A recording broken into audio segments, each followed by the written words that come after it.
Bonjour, je suis votre kinésithérapeute, je m'en prie. Merci.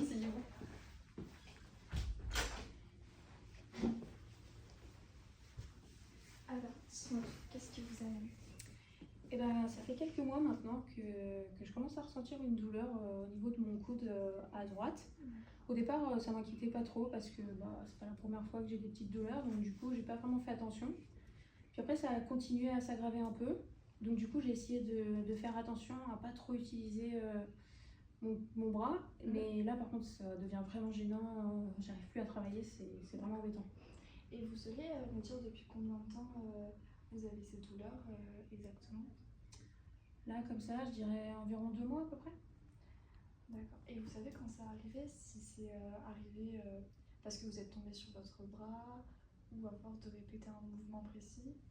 Non, il n'y avait pas de chute. Je dirais que c'est peut-être parce que c'est vrai que ce jour-là, j'avais fait un match de badminton et j'avais un petit peu forcé. Et le soir, j'avais commencé à ressentir un petit peu des douleurs dans le coude quand je bougeais. D'accord.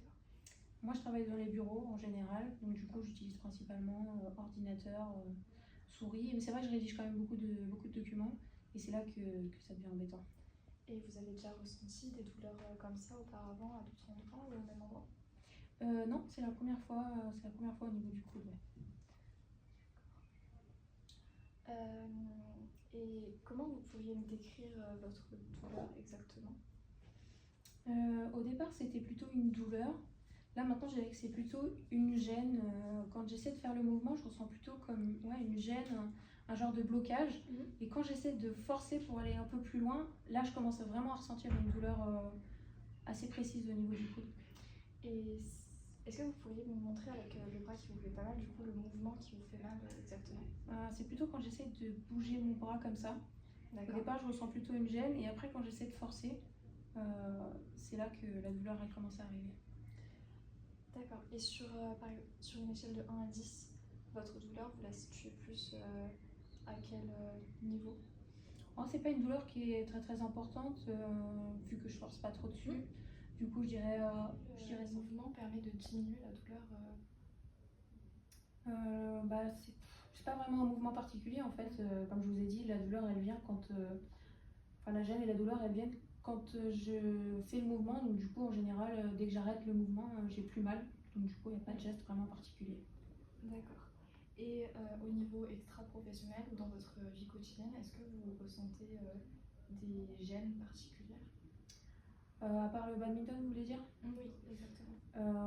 C'est vrai que là, du coup, le badminton, ça fait 3 semaines que j'ai arrêté parce que du coup, je pouvais plus. Sinon, non, j'ai pas vraiment d'autres activités. Mais c'est vrai que dans la vie quotidienne, là, ça fait quelques temps que je commence à voir qu'il y a certaines activités où c'est vrai que ça m'empêche de le faire en fait. Est-ce que vous avez des activités justement qui vous viennent en tête? C'est vrai que quand j'essaie de me servir de l'eau, par exemple, quand j'étais au travail l'autre jour, vraiment c'était gênant. Ou des fois c'est pour ouvrir les portes. Ça peut paraître un peu bête, mais parfois j'utilise mon autre main parce que avec la fatigue, j'y arrive pas. D'accord. Et comment vous ouvrez la porte exactement quand vous n'utilisez pas du coup votre autre main? Sur certaines ça va, elles sont pas trop lourdes, alors du coup j'arrive à mettre mon bras et à tirer. D'accord. Donc c'est plus des portes où on n'a pas besoin d'appui pour l'ouvrir? Ça va. Et les portes, ça va. Et les poignées de porte, on doit tourner? Celle-ci? Oui. Non, ça me pose pas de problème en général. Et pour vous servir de l'eau justement, qu'est-ce qui vous pose problème? Avant, j'utilisais que ma main droite sur les petites bouteilles pour tourner.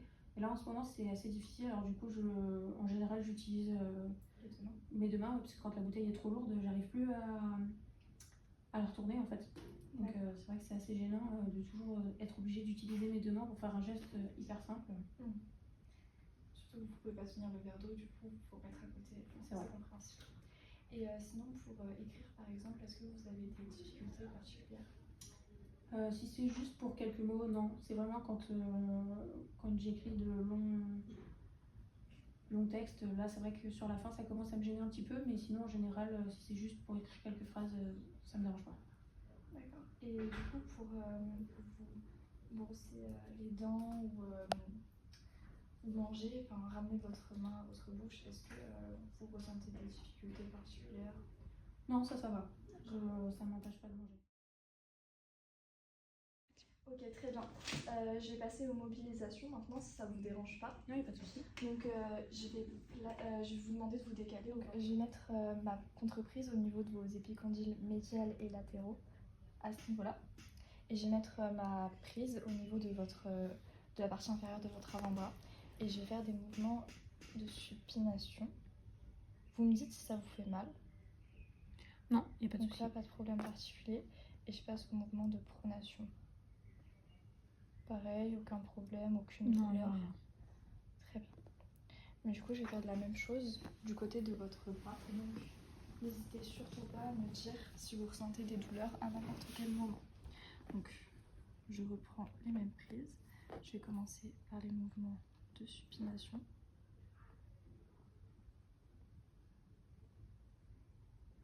Pas de douleur particulière? Non, de ce côté-là, ça va très bien. D'accord, je vais passer à la pronation. Vous me dites quand ça vous fait mal? Ouais, là, je sens que ça bloque, là.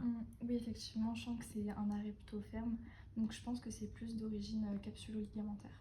Je vais donc passer à la goniométrie. Donc, j'ai mesuré votre amplitude dans ce mouvement-là afin de comparer vos deux membres et d'avoir une valeur quantitative. Je vais vous demander de tenir ce stylo comme ceci afin de faire ressortir le troisième doigt. Comme ça? Exactement. On a un peu dans le vide. Là, on aura les mêmes prises et contre-prises que pour la dernière fois. Vous me dites quand ça vous fait mal ou quand ça commence à bloquer? Ouais, là, ça bloque. Okay. Est-ce que vous pourriez tenir votre bras? Comme ça? Oui, exactement. Merci beaucoup. Je vais pouvoir mesurer. Donc, je prends le centre du goniomètre à partir du troisième doigt, la branche fixe en direction du sol et la branche mobile au niveau dans la direction du stylo. Et je trouve 60 degrés à peu près de pronation. Donc, je vais faire la même chose au niveau de votre autre bras. Je tiens le stylo de la même façon? Exactement. Ok. Comme ça va? Alors, je prends du coup les mêmes contre-prises à nouveau. Et vous me dites à partir de quel moment ça bloque ou ça vous fait mal? Bon, de ce côté-là, ça va. D'accord. Donc je vais tenir parce que vous ne pouvez pas. Comme pour la précédente fois. 80 degrés. On va dire que vous avez un déficit de 20 degrés. On va pouvoir travailler du coup sur ce déficit en faisant des mobilisations spécifiques et des automobilisations que vous pourrez à la suite reproduire chez vous.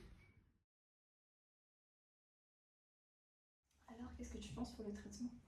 Dans cette situation-là, je pense que faire des mobilisations spécifiques, ce serait plus efficace. On pourrait avoir par exemple des glissements antérieurs et postérieurs de la tête radiale, voire même des tractions de la tête par rapport à l'humérus. On pourrait terminer par des glissements postérieurs suivis de pronation, pour pouvoir améliorer la pronospination de la patiente. Est-ce que ça vous dérangerait de venir vous installer sur la table? Pas du tout. Attendez juste, je relève le dossier. Super, merci. Glissement antérieur et postérieur de la tête radiale. Du coup, pour ça, on va essayer de trouver votre épicondyle latéral. Juste là. Arriver avec deux travers de doigts en dessous. Et trouver à l'intérieur votre tête radiale. Avec notre entreprise au niveau de l'humérus et de l'articulation. Et ensuite, de haut en bas, pousser. Ah, c'est vrai que je sens que ça bouge un peu. C'est particulier un peu.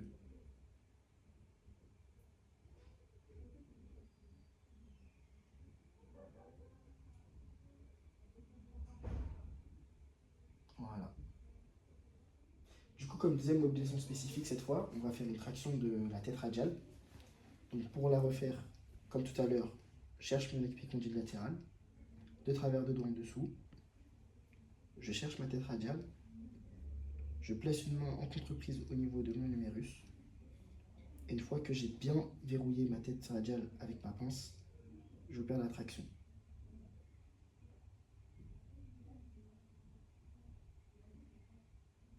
On sent que ça tire un peu.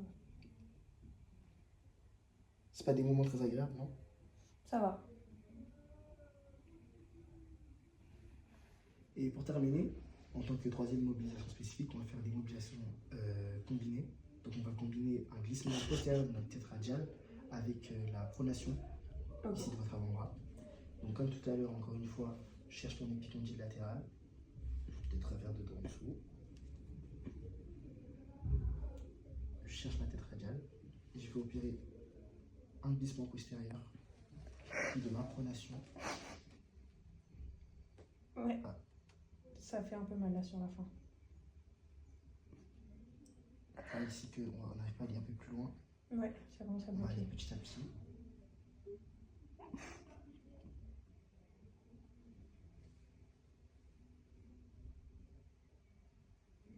Voilà. C'est vrai que Ce c'est sera pas bon très pour agréable. aujourd'hui. Merci. Tu aurais des idées d'exercices à donner à la patiente pour qu'elle puisse les faire chez elle? Oui, elle pourrait faire des automobilisations. Très bien. Par exemple, j'ai un exercice en tête. Est-ce que je peux vous demander de vous mettre debout s'il vous plaît? Vous pourrez par exemple poser votre main ici à la verticale et partir dans le sens de la pronation, ici comme ça. Faire ça plusieurs fois. Voilà. Je vous laisse me montrer. Comme ça. Voilà. Avec l'autre main, vous tournez dans l'autre sens jusqu'à arriver à votre limitation. Petit à petit, essayez d'aller chercher plus loin. Ça va comme ça. Voilà. Ensuite, en deuxième exercice, j'en ai un deuxième. On pourrait faire avec la masse présente ici. Pour travailler, poser ici notre avant-bras sur la table et avec le poids de la masse, tout en verrouillant une poignée. Voilà. Cherchez la pronation avec le poids de la masse. Je vous laisse vous montrer ça. Ok, merci. Faut que je mette la main dans le vide, c'est ça? Oui, exactement. Pour qu'il y ait le poids de la masse.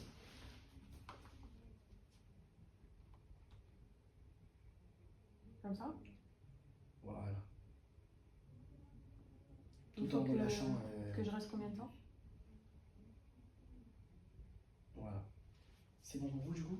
C'est parfait. Ok, bah merci. Merci.